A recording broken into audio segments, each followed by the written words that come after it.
So welcome back to the A-level Nelson and Colne. Oh, let me start again.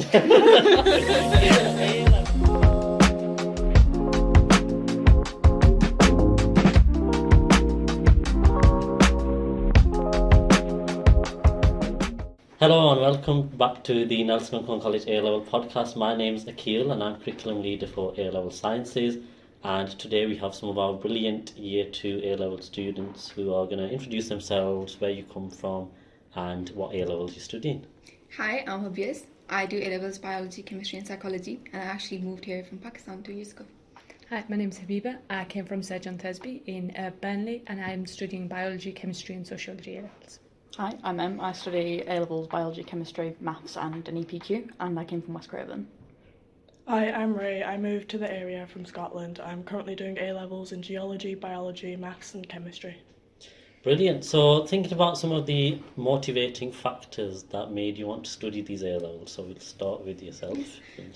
So I actually was looking for a career in healthcare sciences mostly, and just a STEM career. So I think my A-levels really tie into my thing that I really want to go into. So yeah, that was my motivation. Thank you. And how about yourself? I think for me it was mostly I wanted a balance between humanities and sciences, and for sciences I did want it to be science heavy. Again, I wanted to go into a healthcare science career, but particularly biology and chemistry, I wanted that mix of maths and content subject. So biology was a really good mix of content, learning a lot of knowledge based things, and chemistry was a lot more maths based, which really appealed to me. Brilliant. How about yourself? For me, I was really intrigued about the problem-solving side of my A-levels, so I'd always had a lifelong love for maths stemming from primary school through to high school. I wanted to continue that further into A-levels. And then things like chemistry, how it got more advanced from GCSE, it became more visual, being able to see things bond and interact together through the shapes of molecules unit, for example, was something that I really loved. So Ray, what was some of the motivating factors that led you to choose these specific A-levels? I've always had a very strong interest in science, especially science focused on the natural world. The medical kind of side of things has never really been my thing. So I wanted a good range of subjects which would complement that interest and help me kind of shape it throughout my time here. That's brilliant, thank you.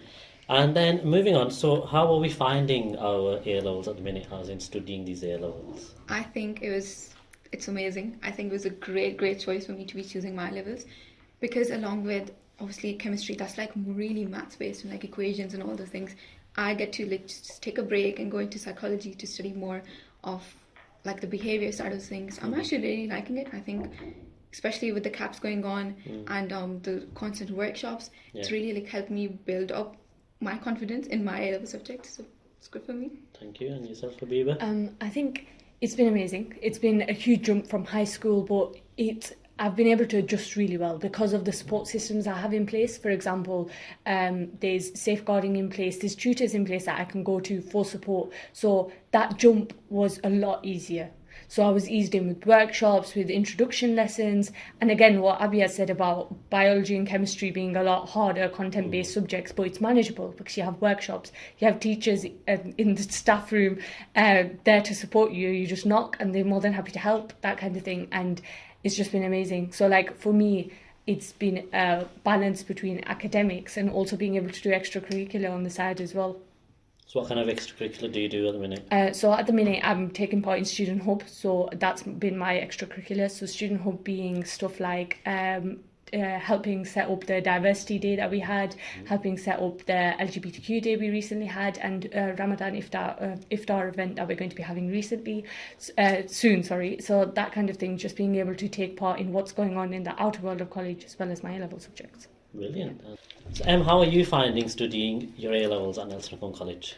I think for me, my A-level journey has been quite tumultuous at times. But regardless, I believe education is a privilege, and I'm extremely lucky to be studying the subjects that I am. I get to walk into college every day and go to lessons and study the things that I love.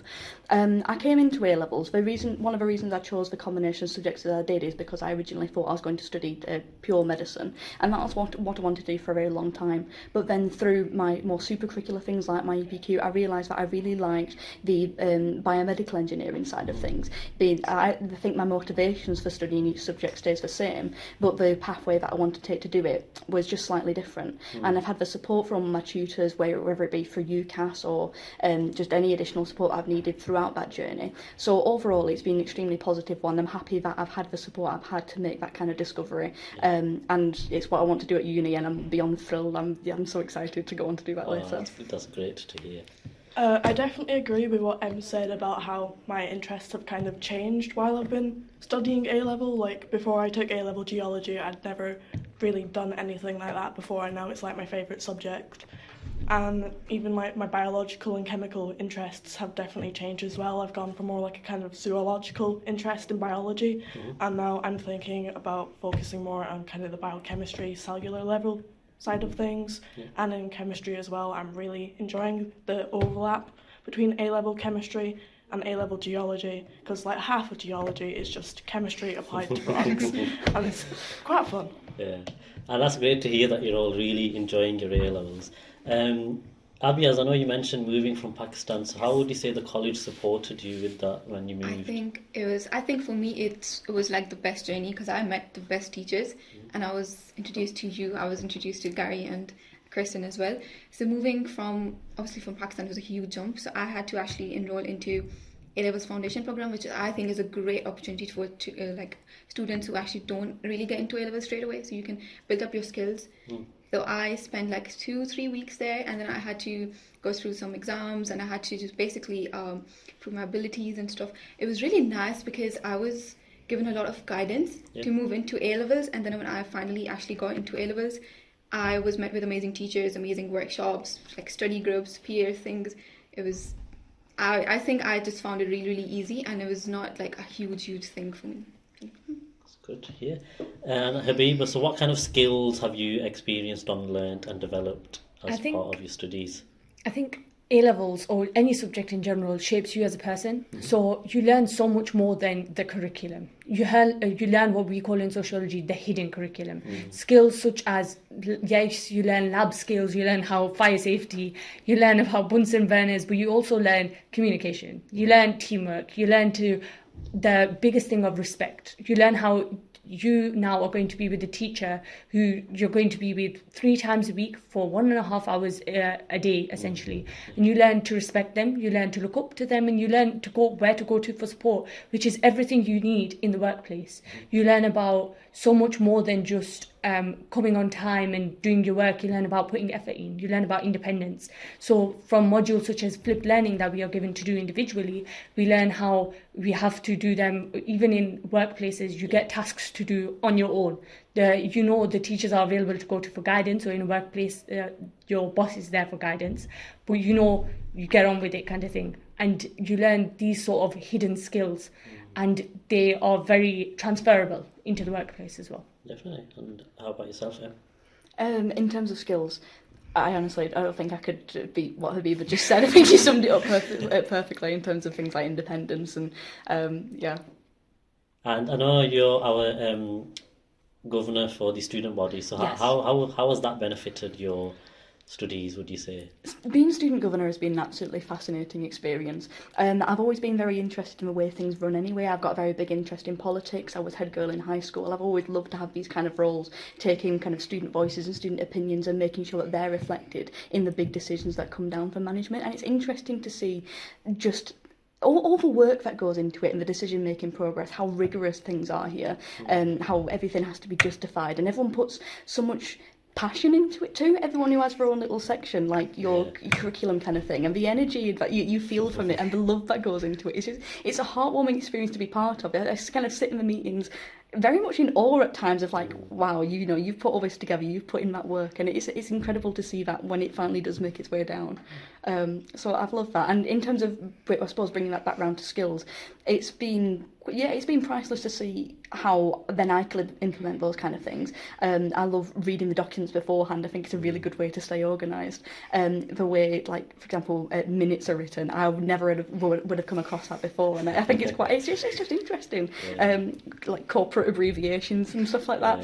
It's interesting, little bits of finance, things I would have never have come across, and it's nice to just get that whole rounded picture of the further education sector, which I'm just so passionate about in general. That's good. And we do see each other at the meetings, don't we, as Yeah, governors? absolutely. In a different limelight. And Ray, how about yourself? So what kind of skills and knowledge have you gained as part of your studies? All of my A-levels definitely emphasise analysis, so like analysis of data or diagrams or rocks. We love the rocks. So I've definitely kind of improved my ability to like notice small details that a lot of people would like overlook over the course of my A-levels.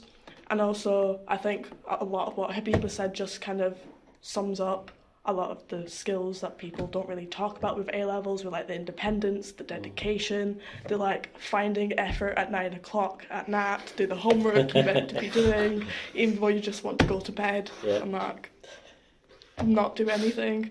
It definitely emphasises kind of like resilience and like being able to find motivation even when you don't really want to.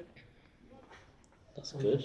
So in terms of skills and support, how would you say that your A-level teachers and tutors have helped you with that? So we'll start with Abyaz again. I love this question.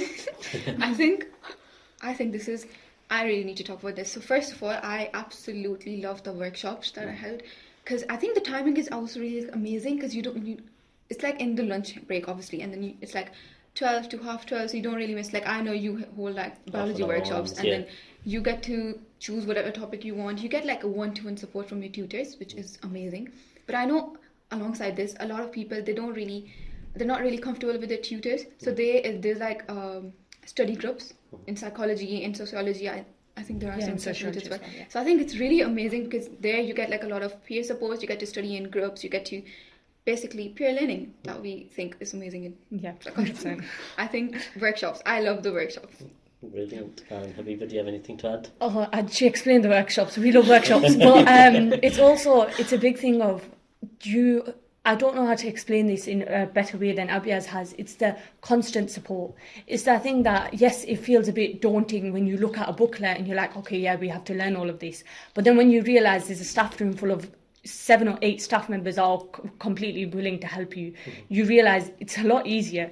You do your part and they do theirs, and it just makes that journey so much better, because it's like two things are joining. If it doesn't feel like a burden, it doesn't feel so strenuous anymore, because you're not the only one doing it. You're sharing that responsibility, and that's why study groups are so amazing, because yes, there's times where you learn from the teacher. What I said earlier, you respect the teacher, but you also learn from one another. Some things you remember and others don't. You're learning from each other. You're building up on that learning. And it's ultimately, we're almost taught, instead of given that growth mindset, we're taught the growth mindset. It's embedded into us. Like, you learn, you build up on knowledge, you constantly persevere. It's not, we're given these models such as Vesper and other skills models, but it's not just taught to us, we adapt on it, we build on our knowledge. Yeah, it's ingrained into us. Yeah. And it's not just said, okay, so you're struggling with something, you have to go to workshop. It's come to workshop. It's a learning environment, and it's the environment that's set is supportive, if that makes sense. Oh, that's great to hear. How about yourself, Em? It's nice to feel the support on an individual level. So for me, I have like a chronic disability. It's physical in nature. And I found the support I got from teachers were dealing with that when even from the beginning, when it came to getting access arrangements, they were pronto on it. I had meetings with ALS to get it all sorted and in place. My teachers were made aware of it, and then ever since that's all been put in place. I can use my iPad in lessons because that makes it easier for me to write, and having the option to use a keyboard in my actual exams and mocks and things like that. I also get the same kind of arrangements, and it's made access to education still sustainable. And one thing about having a disability is that even if it is physical like mine, often the mental side is equally as hard. Definitely. So to have the support and teachers you can go to, Catherine's like one of the purest souls I've ever met. She's, it all means a lot. Yeah. Oh, that's really nice to hear that you are being supported 100%. With your studies, especially with having that disability as well, and not letting it stop you from perceiving your dreams, essentially. Absolutely. And how about yourself, Ray? I think one of the most important things that these guys have got to emphasise is how much contact time you get with your teachers. Like, the class groups tend to be quite small, so it gives you the ability to build that relationship with your teachers, and then it makes it that much easier when you are struggling with a question or just an entire topic to go and ask for that help.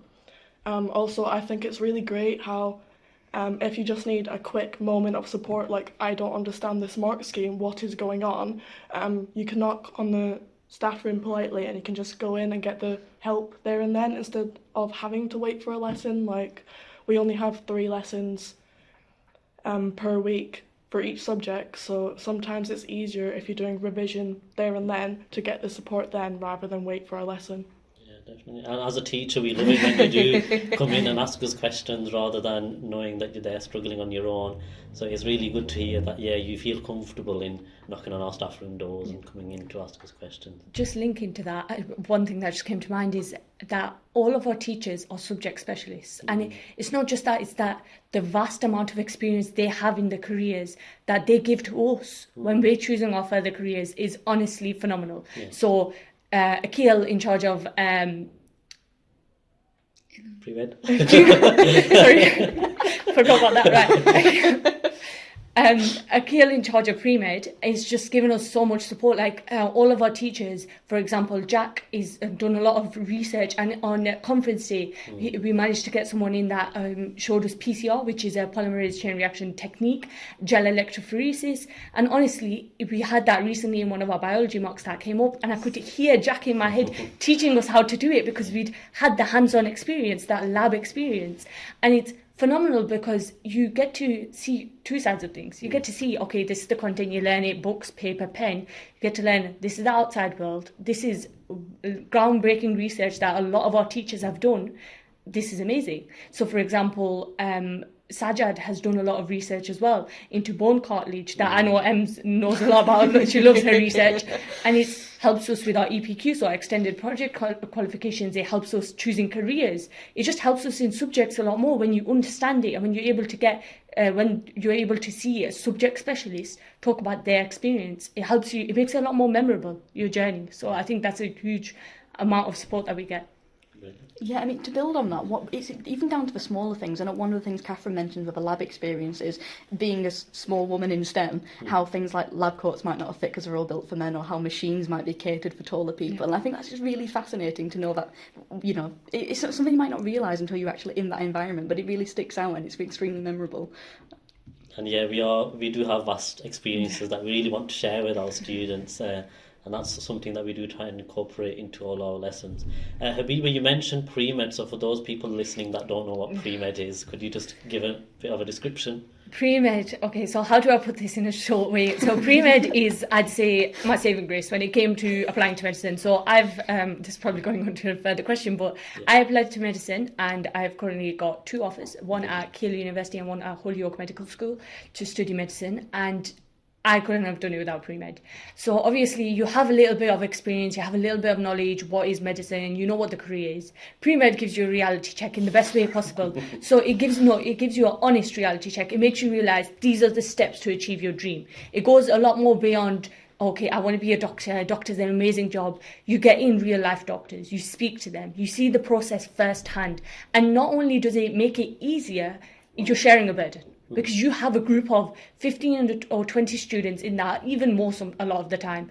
You have a tutor who's got experience of the application process, and you share your burdens. You have a group, you have lots and lots of people you can go to for help. Interview practice. We were given mock interviews to do, MMI style, from ex-students, doctors, GPs that have come in and they're teaching you how to do interviews. So I'm going to be honest, I don't think I would have been able to get my interviews or get an offer without that mock interview I did, because I was very, very nervous. It gave me a glimpse of the questions. Not only that, after doing that mock interview, I was able to do some with my other pre-med colleagues and students. We were able to sit down and say, can we do mock interviews together? Because we had that experience. And Aqil and Becky, the 2 tutors in charge of it, they not only guide you through it, they're always there. They read your personal statements. I can't tell you how many drafts I had to do for my personal statement. Becky, I read my personal statement hundreds of times. She helped me with my UCAS application. And a big thing for medicine is you need to be on time. Everything needs to be on time. You need to apply strategically. You need to have your UCAT score perfect. You need to send in your further information, and teachers help you do that. Pre-med helps you do that. It gives you a deadline. it gives you stuff to work towards as well. So when UCAT, for example, is a preclinical basically test that we need to do for medicine before we apply to medical schools, I didn't know what that was. It's changed over years. I knew what it was. I didn't know how it worked, essentially. I knew it was UK clinical aptitude test, but I didn't know you sit there and you do this test and you practice for it. I'm on the student bursary, so I was struggling on how I would be able to get this practice website, essentially, to practice for the UCAT. And I talked to Aqil, and I talked to yourselves, and you basically explained to me that there was a website that we had a percentage off. And that made it easier and more affordable for me to even apply to medicine. And again, I wouldn't have been able to do that without the support of pre-med. And it's great to see all of that support coming into fruition and getting those offers. I mean, we always do wish you all the best. So, Abyaz, what are your future steps? What have you got in mind? So I've applied for optometry, and I've got 3 offers from Sheffield, Andrew Ruskin's, and the Cardiff University. I think this is the career for me. I think it's absolutely amazing. I actually talked to Becky a lot of times. Becky's my tutor, so I talked to her a lot of times, and we had so many conversations regarding my career because I wasn't sure about where to go in, because obviously I moved in, so because of my qualifications and stuff. She sat me down, gave me a whole run through every single career. She was like, this is where you're going. You've got these qualifications, you can actually go in there. And I just sat down with the careers team as well, amazing team, and I picked out optometry, which I think works for me because I wanted to go into a career in healthcare sciences. So, what are your future plans in terms of university and career? So for me, the subject I decided on is biomedical engineering. At the moment, I believe my top choice is going to be medical engineering at York. So it'll be 5 years in total, integrated masters with a year in industry placement. And I'm extremely, extremely excited for it. I catch myself just going back to the website to scroll through the course listing and say, yes, this is in module 1. I can't wait. I haven't even finished A levels yet, but just the anticipation is incredible. Yeah. And it's great to see you share that passion with us for STEM and STEM-based subjects. That's really nice to see. Yeah, 100%. It was something that originated from my EPQ. I did the development of a prosthetic finger, so I love the process of taking biological joints, for example, and finding mechanical ways to replicate it. It was such a fascinating experience, and I love the support I got from teachers when we're doing that too. Whether it came to writing it, Joe told us how to set up a really good document in Word to have it reference automatically for you, which was a blessing because I know some people who did it by hand, and I'm probably not one of those people. But yeah, no, it definitely fed into the discovery journey of finding out what I loved, and I couldn't be more grateful for it. So you mentioned the EPQ, which was an independent project, but do you agree that it did help you with your future career and in terms of applying for university? Yeah, 100%. It made up a component of my UCAS application in terms of personal statement, and it was really interesting just to get kind of a glimpse of what that might look like. Final year projects might be similar things. It's like, oh yeah, I am capable of doing this. I can, do the literature reviews and take all this evidence and put it together, and I can be organised. I can manage a project on my own. It was a really good step into the independent university kind of study life.